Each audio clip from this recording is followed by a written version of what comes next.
श्री स्वामी समर्थ. सर्व स्वामी भक्तांचं माझ्या परमार्थ सिद्धी चॅनलमध्ये स्वागत आहे. तर आज आपण जाणून घेणार आहोत तारक मंत्र म्हणजे काय, तारक मंत्राचे फायदे काय आहेत, तारक मंत्र कसा, कधी, कुठे म्हणावा, या सर्वांबद्दल माहिती जाणून घेणार आहोत. तर स्वामी भक्तांनो, एक आई आपल्या मुलांसाठी काय योग्य आहे याचा विचार करते. अगदी तसेच आपली स्वामी माऊलीसुद्धा तुमचा, माझा, आपल्या सर्वांचा विचार करत असते. आणि म्हणूनच त्यांनी आपल्यासाठी काय योग्य आहे याचा विचार करून आपल्याला तारक मंत्राच्या रूपात एक अमूल्य अशी भेट दिली आहे. तारक मंत्र या 2 शब्दातच त्याचा अर्थ दडला आहे. अत्यंत प्रभावी असा हा मंत्र जो आजाराने त्रासला आहे, जो चिंतेने ग्रासलेला आहे, जो संकटात आहे, त्यांना तारण्यासाठी स्वामी नेहमी काही ना काही उपाय करतच असतात. आणि म्हणूनच आपल्याला स्वामींनी तारक मंत्राच्या रूपात अनमोल अशी भेट दिली आहे. तारक मंत्र हा इतका शक्तिशाली मंत्र आहे की आपण कोणीही त्याचा विचारसुद्धा करू शकत नाही.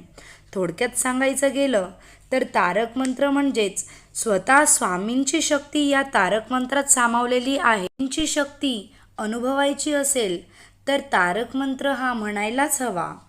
हा मंत्र मनापासून बोलल्याने, ऐकल्याने तुमच्या शरीरात एक वेगळीच शक्ती निर्माण झाल्यासारखे तुम्हाला वाटेल. या मंत्राने मानसिक बळ मिळते. या मंत्राचा अनुभव अनेकांनी घेतला आहे. जे कोणी चिंताग्रस्त असतील, ज्यांना असं वाटतंय की आता सगळं संपलंय, ज्यांना डिप्रेशन आलंय, त्यांनी तारक मंत्र म्हणावा. आजारी व्यक्ती असेल तर त्याला तारक मंत्र ऐकवावा. या मंत्राने स्वामींचे प्रेम आपल्याला मिळतेच, पण स्वतः स्वामी आपल्यासोबत आहे असे वाटते. तर स्वामी भक्तांनो, तारक मंत्रातच त्याचा अर्थ दडलाय. तारक म्हणजे तारणारा. तुम्ही खूप दुःखी आहात तर म्हणा तारक मंत्र. तुमचे काम पूर्ण होत नाही तर मग म्हणा तारक मंत्र. तुम्हाला एकटं एकटं वाटतंय तर म्हणा तारक मंत्र. तुम्हाला रडायला येतंय तर म्हणा तारक मंत्र. तुम्हाला उदास वाटतंय तर म्हणा तारक मंत्र. भक्तांनो, प्रत्येक संकटावरचे औषध म्हणजे तारक मंत्र. जेवढी उदाहरणे दिली तेवढी कमीच आहेत हो. हा तारक मंत्र एवढा शक्तिशाली आहे की एक एक ओळ मनापासून जरी वाचली तर तारक मंत्राची जादू तुम्हाला कळेल. मंत्राच्या पहिल्याच ओळीत स्वामी सांगतात की हे मना, तू निशंक हो, तू निर्भय हो. तू इतका भाग्यशाली आहेस की स्वामी नामाची, स्वामी बळाची शक्ती तुझ्या पाठीशी आहे. महाराजांना अशक्य असं काही नाही. जरी काळ तुमच्या समोर आला तरी तो तुम्हाला हातही लावू शकणार नाही.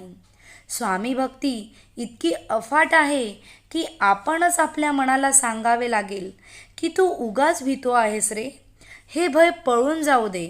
साक्षात स्वामी आपल्या पाठीशी आहेत तर कशाला घाबरावे. नको घाबर तू असे बाळ त्यांचा. या ओळीतच स्वामींनी आपल्याला सांगितले आहे की स्वामी आई सदैव तुमच्या पाठीशी आहे. स्वामी आई सदैव तुमच्या पाठीशी असताना तुम्हाला घाबरण्याची काहीही गरज नाही. कारण म्हणून आपल्याला, महाराजांना आपण हाक मारतो तर एक आई आपल्या बाळाला एकटं कसं पडू देईल. आपल्या बाळाला थोडा जरी त्रास झाला तर एक आईला काय वाटते. तर स्वामी तर पूर्ण विश्वाची माऊली आहे. खरा होई जागा श्रद्धेसहित, कसा होशील त्याहून तू स्वामी भक्त. आई ही आई असली तरीही ती प्रेमाची भुकेली आहे. तिच्याकडे प्रेम व्यक्त केल्याशिवाय तिला कसे कळेल की आपले बाळ आपल्याला किती प्रेम करते ते. असंच काहीसं आपल्या स्वामी महाराजांचं आहे.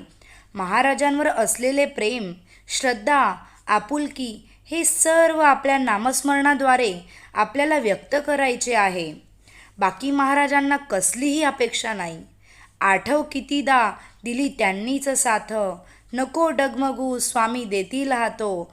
भक्तांनो, स्वामी म्हणतात की तू दिवसापासून मला आठवण करायला सुरुवात केली, अगदी त्या दिवसापासून तुझ्या कळत नकळत तुझ्या सुखात तुझ्या दुःखात त्यांनी तुला साथ दिलेली आहे. आणि त्यामुळेच तुला जीवनाच्या कुठल्याही वळणावर घाबरण्याची डगमगायची गरज नाही, कारण त्यांचा हात सदैव तुझ्या पाठीशी आहे. आपल्याला कधीतरी महाराजांचा विसर पडेल, पण महाराज आपल्याला विसरतील हे अशक्यच आहे. आणि म्हणूनच तारक मंत्राचा पाठ नित्य नियमाने करा. हा मंत्र कधीही आणि केव्हाही म्हटला तरीही चालतो. या मंत्राचे कुठलेही नियम नाहीत.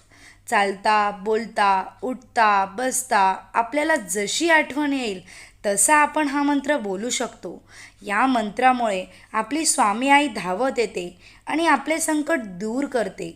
हा मंत्र जर तुम्ही अगदी शांत चित्ताने नीट बसून हळूहळू म्हटला तर नक्कीच तुमच्या अंगात एक वेगळी शक्ती संचारते, हा माझा विश्वास आहे. तसेच सकाळी उठल्यानंतर हा मंत्र तुम्ही बोलले किंवा ऐकले तरीही दिवसाची सुरुवात छान होते आणि दिवस खूप छान जातो. अतर्क्य अवधूत हे स्मरणगामी, अशक्य ही शक्य करतील स्वामी. फक्त आणि फक्त स्वामींनी दिलेल्या या वचनावर तुमचा विश्वास असू द्या. या जगातील कितीही मोठी गोष्ट असू द्या, ते कार्य तुमच्या कळत नकळत पूर्ण होऊन जातील. तुमचे आजूबाजूचे लोक, मित्रपरिवार, नातेवाईक म्हणतील की तू असं काय केलं रे की तुझी प्रगती एवढी झपाट्याने होत आहे. तेव्हा तुम्ही स्वतःलाच बोला की माझी गुरुमाऊली, माझी आई, माझे स्वामी माझ्या कायमच पाठीशी आहेत आणि ते कायमच राहतील. हा मंत्र म्हणताना एका वाटीत पाणी घेऊन अगरबत्ती लावा, त्याची उदी त्या पाण्यात पडेल अशी ठेवा आणि मंत्र म्हणून झाल्यावर घरातील सर्वांना हे पाणी प्यायला द्या. घरातील व्यक्तींच्या मनातील नकारात्मक विचार निघून जातील. आजारी व्यक्ती बरा व्हायला लागेल. असे हे शक्तिशाली मंत्राचे पाणी आपल्या जीवनात आनंद घेऊन येते.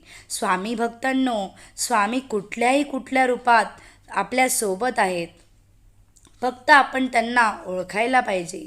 तर भक्तांनो, अशा नवनवीन व्हिडिओ पाहण्यासाठी लाईक करा, शेअर करा, सबस्क्राईब करा. स्वामी तुमच्या सर्व चांगल्या इच्छा पूर्ण करोत हीच स्वामींचरणी प्रार्थना. श्री स्वामी समर्थ.